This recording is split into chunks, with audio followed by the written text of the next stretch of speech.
1909. Arizona and New Mexico were not yet states. William Howard Taft was president. The U.S. Army had just bought its first military airplane from the Wright brothers. And West Virginia decides it needs an office of marshals solely dedicated to investigating fires, arresting arsonists, and preventing loss of lives and properties due to fire. This was the start of the West Virginia Fire Marshal's Office.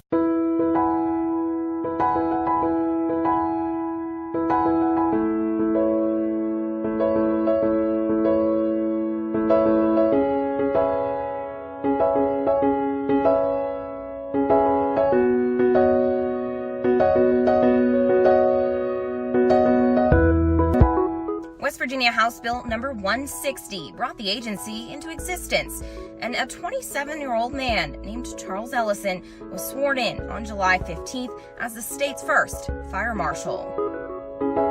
That day in 1909, Marshal Ellison had a staff of 3 assistant marshals to cover a rugged mountainous state. Most of the travel to investigate fires was made by train, horseback, and when lucky, an automobile. The agency grew slowly but steadily over the next couple of decades. More state fire marshals were appointed and a number of tasks assigned to the office were added. Fire prevention was taught to children, and after the nation suffered a series of tragic fires, West Virginia's hospitals and schools were made safer by the Marshal's Office inspectors. In the 50s, at the height of the Cold War, the office was tasked with civil defense. The 60s were a time of turmoil in much of the country, and the Fire Marshal's Office had its share too, as a plane crash took the life of Marshal Basil Wright, and a mixture of politics and bad decisions took the careers of 2 other marshals. In the 70s, a state fire commission was formed and the office grew. By 1983, there was an arson division, a fire prevention division, a plans and review division, and an inspection division. Later years saw public information and education added, and a regulatory and licensing division. Today, we have a staff of over 50 individuals, and the office handles everything from inspecting public buildings to investigating fires to licensing fireworks sales to giving electrician tests. But the mission of those 4 men back in 1909 is the same as our staff of 50 now, to serve and protect the citizens of our state. It's been a one-of-a-kind experience, and I've just always been convinced since day one that I landed where I was supposed to be. And the work never ends, but the challenge never ends, and it couldn't have been a more fulfilling career for me. The thing about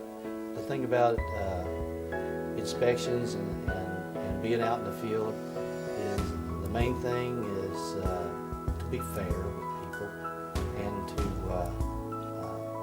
keep a smile on your face. And we've had some inspectors that when they go around, they'd find something and say, so. That's but the main thing is to be fair with people, and it's an educational thing.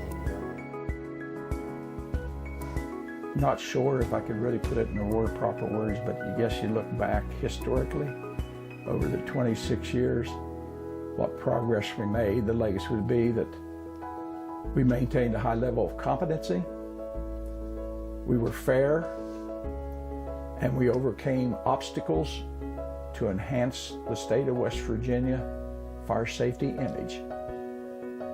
That's what I'd hope that would be remembered.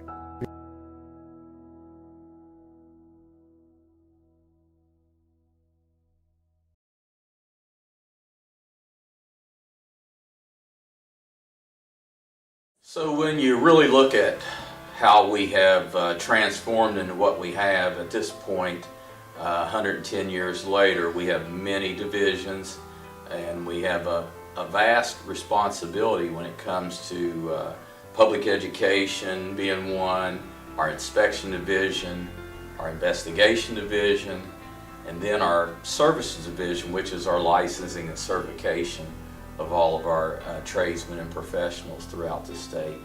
So when you look at those in comparison to the day of 1909 and those early years, going from 4 people to over 50 people, we're at 54, that we really have evolved into a agency very pertinent to the state of West Virginia and protecting the citizens.